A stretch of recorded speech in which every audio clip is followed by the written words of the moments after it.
You think you are being clear, honest, transparent. You think explaining yourself is a sign of maturity, of good communication, of emotional intelligence. But here is the truth. No one around you will say out loud. The more you explain yourself, the more you signal insecurity. And people do not respect insecurity. They sense it. They register it. And without a single word, they adjust how they see you.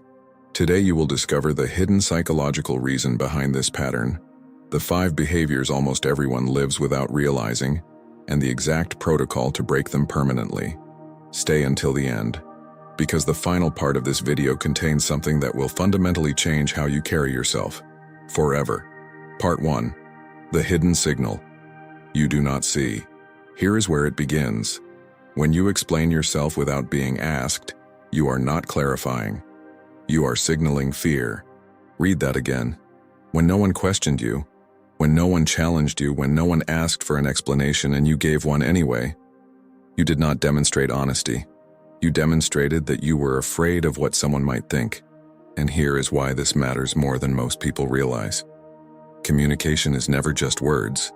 Beneath every sentence you speak, beneath every message you send, there is a layer of signal that the human brain reads automatically, instinctively, without conscious thought. Researchers call this paralinguistic communication. Psychologists call it subtext. And in the animal kingdom, and yes, we are still very much part of it, this layer of signal determines status, safety, and trust far more powerfully than the content of what is actually said. When you volunteer an explanation that was never requested, the signal you send is this: I am not certain that what I did was acceptable. I need your approval to feel settled. Your judgment has power over my internal state. And here is the devastating part. The person receiving that signal does not process it consciously. They do not sit back and think, oh, this person seems insecure. It happens beneath awareness. It happens in the amygdala, the brain's threat detection center, in milliseconds. Their nervous system simply registers the signal, and their perception of you shifts, quietly, permanently. And what makes this pattern so difficult to break is that it feels like the right thing to do. It feels like transparency. It feels like consideration for others. It feels like emotional maturity. You are being vulnerable. You are being open. You are making sure there are no misunderstandings. And every time you do it, you get a small hit of relief. The anxiety drops slightly. The discomfort fades for a moment. And your brain logs that behavior as effective, as necessary, as safe. But here is what is actually happening. You are training yourself to depend on external validation for internal peace. And every time you seek that hit of relief through over-explanation, the anxiety baseline rises slightly. The threshold for what feels threatening drops slightly, and the pattern digs deeper. Part 2. Why your brain pushes you to do it. To understand why this behavior is so persistent, you need to understand what is actually happening inside you when you feel the urge to explain. And this is where neuroscience becomes deeply relevant to your daily life. Your brain has one primary directive: survival. Everything else is secondary. And early in human evolutionary history, survival was entirely dependent on social belonging. A human alone in the wild was a dead human. The tribe was the difference between life and death, which means that social rejection, the experience of being cast out, dismissed, misunderstood, or disapproved of by the group, was neurologically registered as a direct threat to survival. Not a metaphor, not a feeling, an actual threat, equivalent to physical danger. And here is what that means for you today. When you sense that someone might misunderstand you, when you feel the possibility of disapproval in the air, when you anticipate that your decision might be judged, your amygdala activates the same threat response that it would activate if you were physically in danger. Your cortisol rises, your heart rate increases slightly. Your body prepares to manage the threat. And the most immediate way your nervous system has learned to manage the threat of social disapproval is to preemptively neutralize it, to explain, to justify, to provide context before the judgment can even form, to get ahead of the perceived threat by flooding the other person with reasons, with evidence, with proof that what you did was reasonable and acceptable and worthy of approval. And here is the cruel irony of this entire process. The very behavior your brain designed to protect you from rejection is the behavior that generates it. Because when you over-explain, when you preemptively justify, when you volunteer reasons no one asked for, you do not neutralize the judgment. You invite it. You hand the other person a magnifying glass and point it directly at your own uncertainty. You tell them, without words, that there is something here worth scrutinizing. And they believe you. Not because they are cruel, not because they are judging you harshly, but because their brain, just like yours, is reading signals automatically. And the signal you sent told them that scrutiny is warranted. Now here is the other dimension of this pattern that most people completely miss. The social anxiety loop is not just about what other people think. It is about what you have come to believe about yourself. Fear of judgment at its core is always rooted in a deeper belief. The belief that if others saw you clearly, without the explanation, without the justification, without the context you carefully constructed, they would find something lacking. The over-explanation is not really for them. It is for you. It is the ongoing attempt to convince yourself, through the act of convincing others, that you are acceptable, that your decisions are valid, that you are enough. And until that core belief is addressed, no amount of communication technique will break the pattern. Because the behavior is a symptom, the belief is the root. Part 3. The Authority Trap. Why explaining handicaps?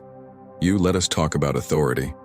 Not in the hierarchical sense, not in the sense of titles or power or formal rank. In the deeper sense, the sense that every human being recognizes immediately and viscerally when they encounter it. The quality of someone who is fully anchored in themselves, who does not need the room to agree with them in order to feel solid, who acts from clarity rather than from the need for approval. This is the quality that generates genuine respect, not admiration, not liking. Respect. The kind that is earned without being asked for. And here is the critical insight about authority and explanation. Confidence does not explain itself. It acts. Think about every person in your life who has ever commanded deep, genuine respect. Think about the leaders, the figures, the presences that made you feel something without trying to. Were they the ones who constantly provided reasons for their decisions? Were they the ones who preemptively justified their positions? Were they the ones who apologized before anyone asked? No. They were the ones who spoke, and then let the word stand. Who made decisions, and then let the decisions stand. Who held positions, and then let the positions stand. Not because they were arrogant, not because they were dismissive of others, but because they had an inner relationship with their own judgment that did not require constant external ratification. And here is the mechanism that makes over-explanation so specifically damaging to authority. When you justify yourself to someone, you are, by the logic of the interaction, granting them the role of judge. You are positioning yourself as the one who needs to be assessed and found acceptable. And the moment you do that, the dynamic of the relationship shifts. Not dramatically, not visibly, but the architecture of the interaction changes. And the other person, again without conscious awareness, adjusts their posture accordingly. They lean back slightly in the role of evaluator, and you lean forward in the role of the one being evaluated. Now think about specific moments from your own life. The text you sent where you apologized before the other person even had a chance to respond.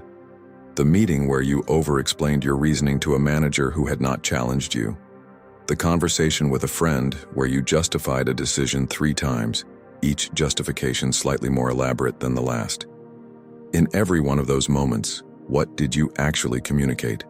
Not the content, not the reasons, the signal beneath the words, the signal that said, "I need your approval, and I will keep providing evidence until I get it."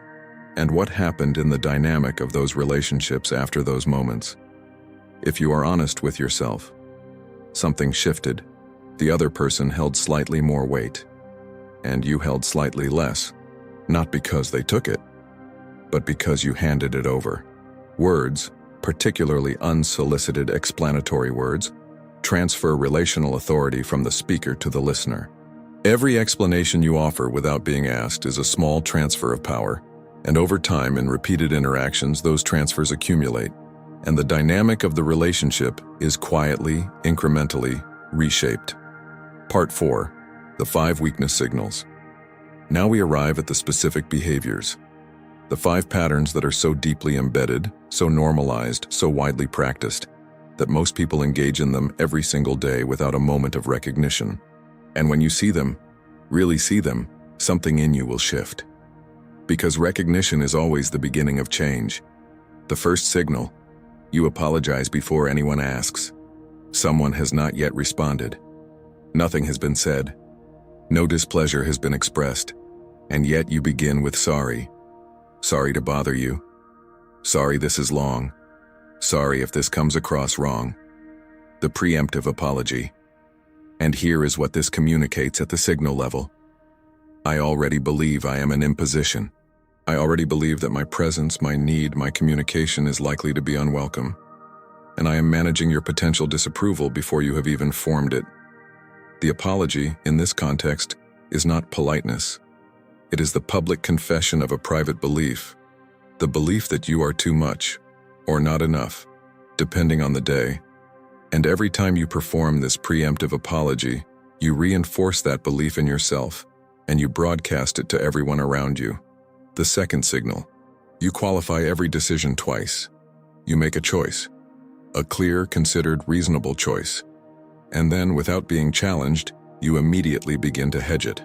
Well, I was thinking this might be the way to go, but obviously I could be wrong about that.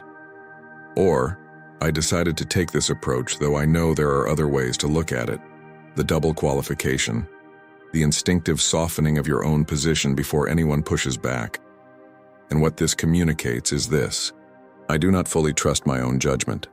I am offering you this decision, but I have already pre-built the exit ramp in case you disapprove. I am not standing behind this. I am presenting it for your review. And again, the listener registers this signal. Not the content of the decision, not the reasoning. The fact that you are holding your own judgment loosely, and they hold it loosely too. The third signal: you justify your boundaries repeatedly. You set a boundary. You say no to something. You decline or withdraw or establish a limit. And then, because the discomfort of possibly being misunderstood is too great to tolerate, you explain why. And then you explain the explanation. And then you check whether the explanation was received well. And the boundary, which should have been simply a statement of what you will and will not do, becomes an elaborate negotiation. It becomes something that requires the other person's understanding and acceptance before it can stand. But a boundary that requires permission is not a boundary. It is a request. And here is the Stoic principle that applies directly here. Epictetus taught that the things within our power are our own actions, our own judgments, our own will. What others think of those actions is outside our power entirely. When you justify your boundaries, you are attempting to exercise power over something that is fundamentally outside your control. You are trying to manage the other person's internal response to your decision. And the cost of that attempt is the dissolution of the boundary itself. The fourth signal: you explain emotions instead of expressing them. There is a profound difference between expressing an emotion and explaining it.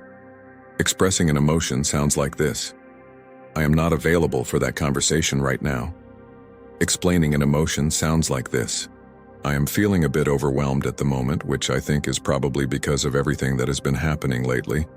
And I know that might not make complete sense to you, but I just want you to understand where I'm coming from before we continue. Do you feel the difference? The first statement is grounded. It is self-contained. It does not ask for anything.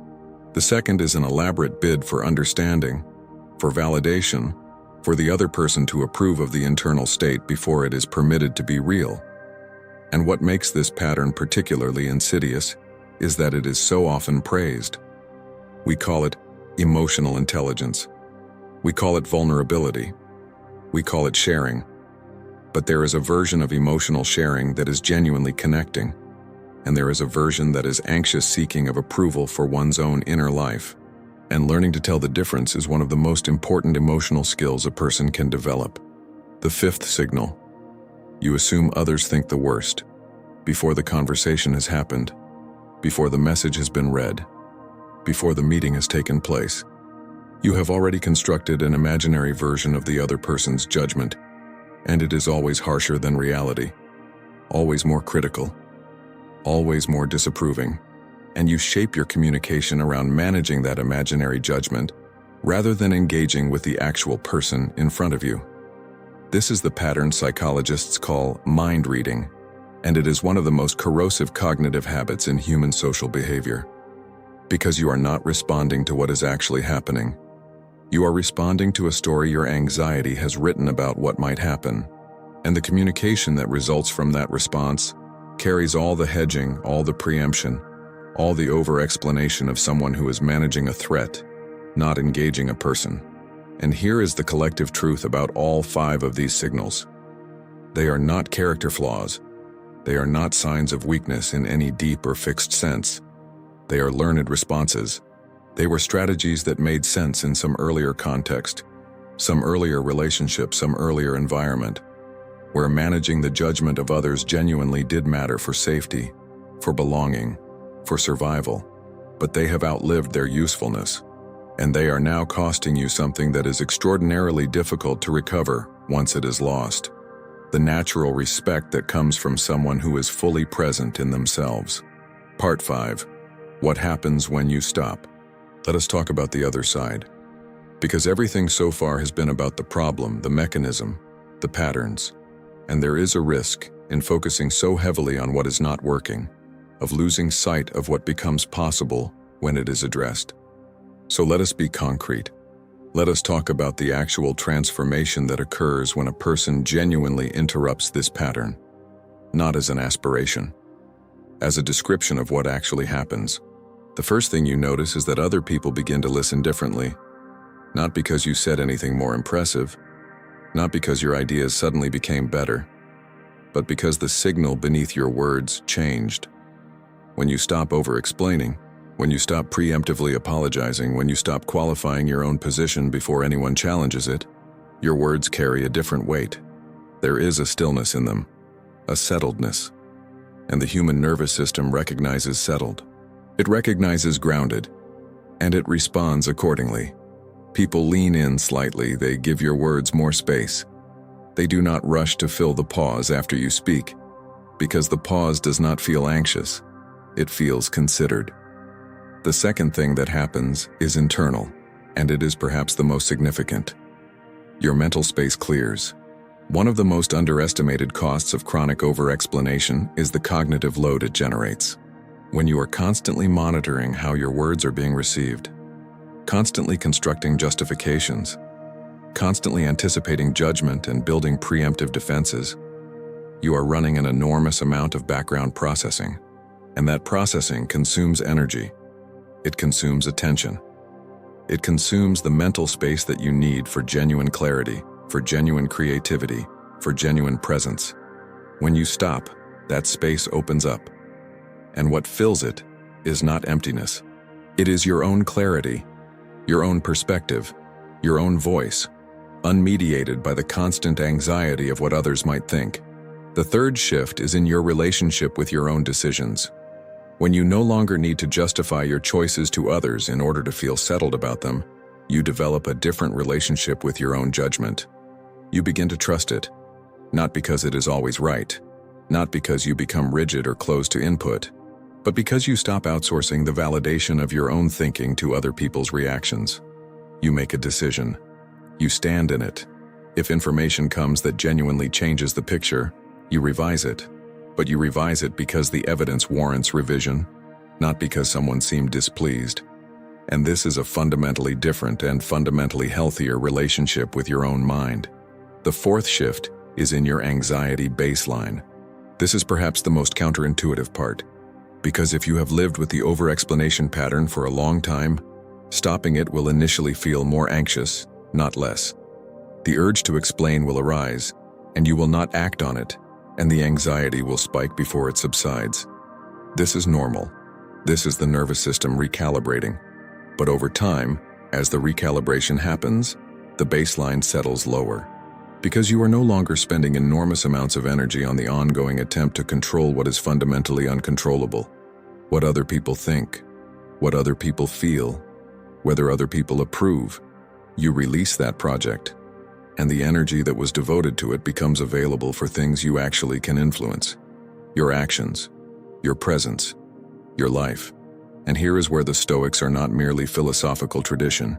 They are precision tools. Marcus Aurelius wrote, "You have power over your mind, not outside events.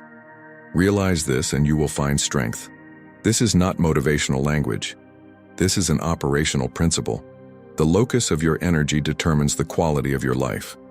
When your energy is directed at managing the external, at controlling perceptions, at shaping judgments you fundamentally cannot control, you are inefficient at best and exhausted at worst. When your energy is directed at the internal, at your own actions, your own responses, your own standards of conduct, you become effective. You become grounded. You become the person others actually want to listen to. And Epictetus, who had every external reason to feel that his dignity depended on the approval of others, who was owned, who was tormented, who had nothing that the world would recognize as power, wrote, "No man is free who is not master of himself." The freedom he was describing was not freedom from circumstances. It was freedom from the compulsive dependence on external validation for internal peace. That freedom is available to you. It does not require different circumstances. It requires a different relationship with your own mind. Part 6. The Silence Protocol. Now the practical. Because insight without application is philosophy without life. And the Stoics were not theorists. They were practitioners. Here is the protocol. 6 principles. Simple in statement, demanding in practice, transformative in result. Principle 1. Answer with clarity, not defense. When you are asked something, answer what was asked, nothing more. If someone asks why you made a decision, answer with one clear sentence. Because it was the right call given what I knew at the time. Full stop. Not because you are withholding, not because you are being strategic, but because the full answer genuinely is that short. The elaboration you want to add is not for their clarity. It is for your anxiety. Learn to distinguish between the two, and when you are not asked, do not answer. Silence, in the absence of a question, is not evasion. It is precision. Principle 2. Replace explanations with action. The most powerful communication is not verbal. It is behavioral. If you want someone to understand your competence, do not explain your competence. Demonstrate it. If you want someone to understand your commitment, do not explain your commitment. Show it through what you do when no one is watching. If you want someone to understand who you are, do not explain who you are. Live it consistently over time. Seneca wrote, "Let us say what we feel and feel what we say."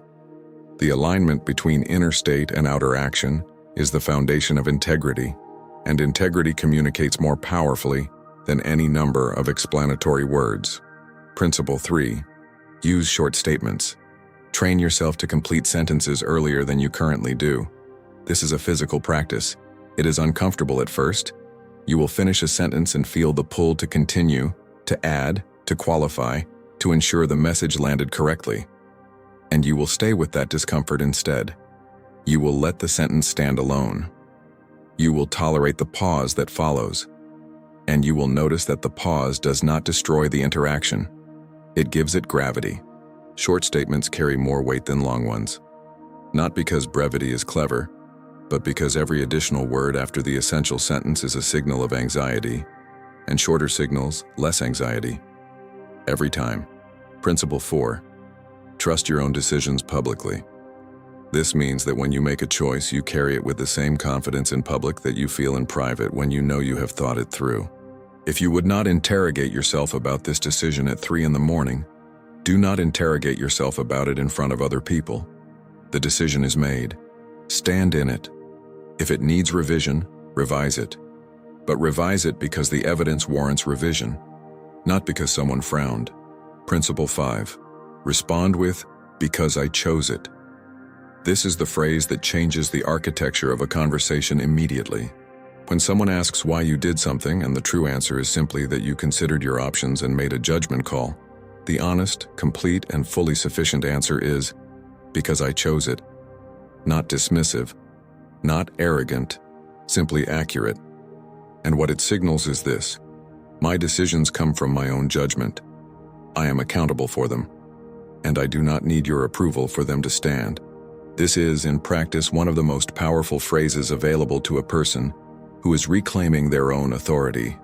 Use it honestly, use it precisely, and use it without apology. Principle 6. Let your presence speak first. Before you say a single word, your nervous system is communicating.